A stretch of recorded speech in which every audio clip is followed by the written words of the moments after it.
नमस्कार दोस्तों, बहुत बहुत स्वागत है आपका वे टू गॉड में। और हमारा थर्ड चैप्टर ख़त्म, फोर्थ शुरू। तो अब इस चैप्टर में है अहम शून्यता और समय शून्यता, यानी कि टाइमलेसनेस एंड ईगोलेसनेस। तो आज इस पर जो हम पढ़ेंगे, इसको मैंने सबसे पहले एक स्टोरी मैंने शॉर्ट्स में डाली है। आप ज़रूर देखिएगा क्योंकि शॉर्ट्स शायद पहले डल गए हैं, तो आप चेक कर लीजिएगा। कहानी मैं शुरू करूंगी ट्रेन के गुजरने के बाद। कहानी तो मैं पढ़ चुकी हूँ वैसे शॉर्ट्स में, पर मैं बुक शुरू करूंगी ट्रेन के गुजरने के बाद। मेरे घर के पास से रेलवे ट्रैक जाता है तो ये साउंड आती है। तो वो कहानी है 4 शॉर्ट्स में। प्लीज़ चेक कर लीजिएगा, सुन लीजिएगा, उसके बाद आगे आप इस अध्याय को कनेक्ट कीजिएगा। तो चलिए टाइमलेसनेस और ईगोलेसनेस शुरू करते हैं। उस कहानी में जो बताया गया है वो कहानी है कि कोई भी दुनिया का इंसान अपनी अज्ञानता को स्वीकार नहीं करता। वो नहीं बताना चाहता कि मैं अज्ञानी हूं। इस दुनिया के अंदर बहुत ही साहसी व्यक्ति होगा जो इस बात को मान ले कि मैं अज्ञानी हूं। अब ये सबसे बड़ी बात है, रट्टू तोते की तरह हम पीछे पड़े हुए हैं। जो हम पढ़ रहे होते हैं हमें खुद को ज्ञान नहीं होता। जो मंत्र हमने जपे हुए हैं, रटे हुए हैं, हमको खुद को नहीं पता होता इस मंत्र में क्या है, बस रट्टा मार लिया है और चली जा रही हैं।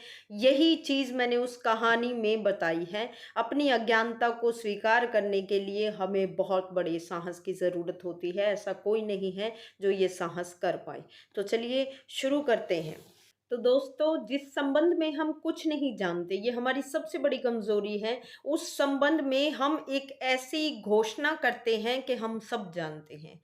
वो कोई भी नहीं, कुछ भी नहीं जानते कि शिव का धनुष क्या है, क्या उचित है और क्या उचित ना होता कि वह कह देते। हमें पता ही नहीं है कि शिव का कौन सा धनुष है। जो कहानी मैंने शॉर्ट्स में सुनाई है, अगर आप उसे सुनेंगे तो कनेक्ट कर पाएंगे कि जो हम जानते नहीं हैं, क्या प्रॉब्लम है ये स्वीकार कर लेने में, क्या दिक्कत है कि हम इस बारे में नहीं जानते।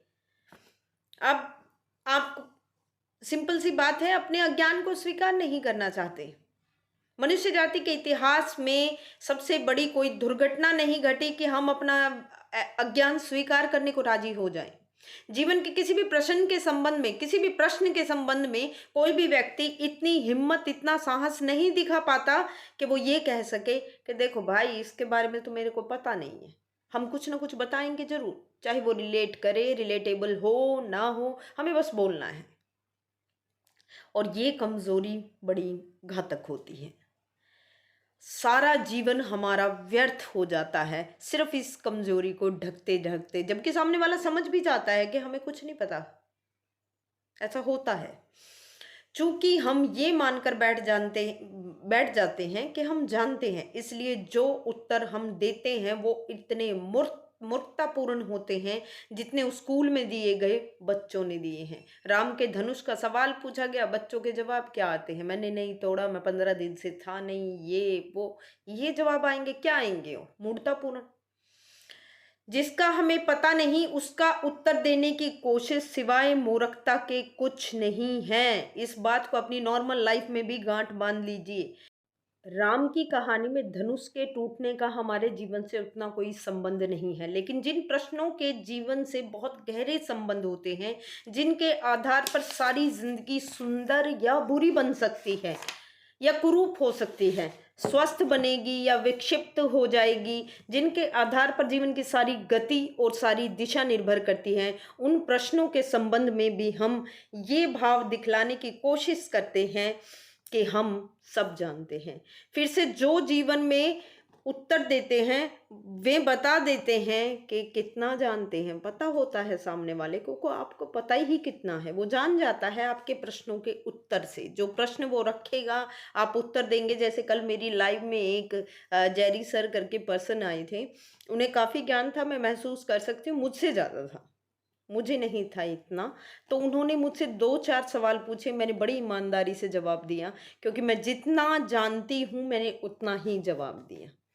मैंने उन्हें बोला कि अभी तो मैं पहले पायदान पे भी नहीं पहुंची हूँ सर, कोशिश जारी है, ट्राई कर रही हूँ। तो मैंने बड़े सच्चे सटीक उत्तर दिए। उन्होंने मुझे कुछ नहीं कहा। उन्हें समझ आ गया कि जितना जानती है इसने उतना ही बताया है। तो बड़ी अच्छी बात है, स्वीकार कर लो यार।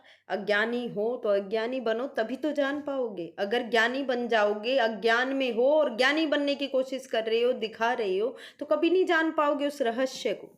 एक एक आदमी की जिंदगी बता रही है कि हम जिंदगी के संबंध में कुछ नहीं जानते, अन्यथा इतनी असफलता, इतनी निराशा, इतना दुख, इतनी चिंता।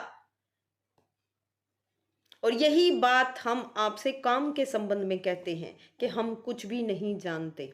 आप बेहद हैरान हो जाएंगे। आप कहेंगे हम यह मान नहीं सकते कि ईश्वर के संबंध में भी आप कुछ जानते हो। जब आप काम के संबंध में कुछ नहीं जानते तो आपको लगता है कि आप परमात्मा के संबंध में जानते होंगे, आत्मा के संबंध में जानते होंगे, ईश्वर के संबंध में जानते होंगे। कैसे मान लें हम ये बात? जो चीज़ आपके जीवन का आधार है, रूटीन की प्रक्रिया है, आपको उसका ज्ञान नहीं है, तो कैसे आपको परमात्मा का ज्ञान होगा? और कैसे माना जा सकता है? यौन के या फिर काम के संबंध में कुछ नहीं जानते। सबूत हैं आपके बच्चे, आपकी पत्नी, कि आप काम के संबंध में कुछ नहीं जानते। लेकिन ओशो रजनीश कहते हैं, मैं आपसे निवेदन करना चाहता हूँ, ये बहुत कठिन पड़ेगा लेकिन इसे समझ लेना बहुत ज़रूरी है कि क्या काम के अनुभव से गुजरे होंगे, लेकिन काम के संबंध में आप उतना नहीं जानते जितना छोटा बच्चा जानता है। उससे ज़्यादा कुछ भी नहीं जानते आप, बच्चे से ज़्यादा नहीं जानते आप। अनुभव से गुजर जाना पर्याप्त नहीं है काम को जानने के लिए। एक आदमी कार चलाता है, वो कार चलाना जानता है, हो सकता है हजारों मील तक कार चला के गया हो, लेकिन इससे ये कोई मतलब नहीं होता कि वह कार के भीतर के यंत्र, मशीनरी, उसकी व्यवस्था जानता होगा। दुनिया के अंदर जितने लोग कार चलाते हैं, आपको क्या लगता है सभी को उसके पुर्जों का, उसकी चीज़ों का ख्याल है? वो चलाते रहते हैं, अचानक फिर एक दिन गाड़ी बंद हो के खड़ी हो जाती है। आप मिस्त्री को दिखाते हो, मिस्त्री बताता है भाई साहब इसमें ये कमी थी, क्यों चलाई जा रही थी, जब ये आवाज़ आनी शुरू हुई थी आपने खड़ी क्यों नहीं करती, क्यों नहीं खड़ी की आपने? आप उसे क्या बोलेंगे? यार मुझे पता ही नहीं चला, मुझे क्या पता कि इसमें ये आवाज़ किस चीज़ की आ रही है। तो यही चीज़ लागू होती है जी जीवन पर। लेकिन इसका ये कोई मतलब नहीं होता कि कार के भीतर के यंत्र और मशीनरी और उसकी व्यवस्था, उसके काम करने के ढंग के संबंध में आप सब कुछ जानते हो। वह कह सकता है कि मैं 1000 मील चलकर आया हूँ कार से, मैं नहीं जानता कार के संबंध में कुछ भी। लेकिन कार चलाना एक ऊपर ऊपर की बात है, लेकिन उसकी आंतरिक व्यवस्था को जानना बेहद अलग है, वरना आप मिस्त्री ना हो जाते। एक आदमी बटन दबाता है और बिजली जल जाती है। वह आदमी ये कह सकता है कि मैं बिजली के संबंध में जानता हूँ क्योंकि मैं बटन दबाता हूँ और बिजली जल जाती है। बटन दबाता हूँ, बिजली बुझ जाती है। मैंने 1000 दफा बिजली जलाई या बुझाई है, इसलिए मैं बिजली के संबंध में जानता हूँ। हम कहेंगे कि वो व्यक्ति पागल है। बटन दबाना, बिजली जला लेना, बुझा देना बच्चे भी कर सकते हैं। इसके लिए बिजली के ज्ञान की क्या आवश्यकता है? बच्चे कोई भी पैदा कर सकता है, बच्चे कोई भी पैदा कर सकता है, पागल आदमी भी पैदा कर सकता है, बच्चे 14 साल का बच्चा भी पैदा कर सकता है, और बच्चे मूर्ख व्यक्ति भी पैदा कर सकता है। काम को जानने से इसका कोई संबंध नहीं है। इसे ये नहीं कहा जाएगा कि काम को आप जान चुके हो क्योंकि आपने बच्चे पैदा कर लिए हैं। शादी कोई भी कर सकता है, पशु भी पैदा कर सकते हैं बच्चे, लेकिन वे काम के संबंध में कुछ नहीं जानते। इस भ्रम में पड़ने का कोई कारण नहीं है। सच तो यह है कि काम का कोई विज्ञान ही विकसित नहीं हो पाया, काम का कोई शास्त्र ढंग से विकसित ना हो सका, क्योंकि हर आदमी ये मानता है कि वो सब जानता है काम के बारे में।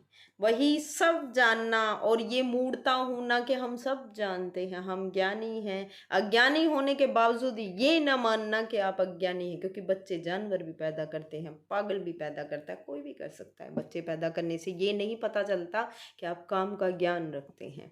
शास्त्र की जरूरत क्या है, विज्ञान की क्या जरूरत? हम तो ज्ञानी हैं, हम तो काम के बारे में जानते हैं, हमने तो बच्चे पैदा किए हैं।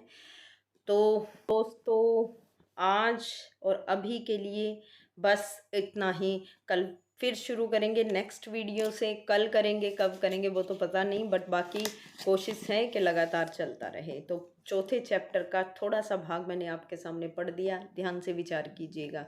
और प्लीज़ मेरे चैनल को लाइक शेयर सब्सक्राइब कीजिएगा और बेल आइकन को दबाना ना भूलिए ताकि आप लोगों से लाइव पे मुलाकात हो सके। और यकीन मानिए बड़े अच्छे अच्छे लोग आते हैं लाइव पर, कई बार तो ज्ञानी लोग बड़े आते हैं। मेरे पास बहुत सारे ऐसे व्यूअर्स हैं जो आते हैं जिन्हें मेरे से ज़्यादा काफ़ी ज्ञान है। और मेरी कोशिश तो इन ओशो रजनीश की विचारों को लोगों तक पहुंचाने की है। देखते हैं कितना हो पाता है। अगर आप लोगों की सपोर्ट बनी रही तो यकीन मानिए ये काम जल्द हो जाएगा। धन्यवाद, बहुत बहुत धन्यवाद। मस्त रहें, ज़बरदस्त रहें। बाय।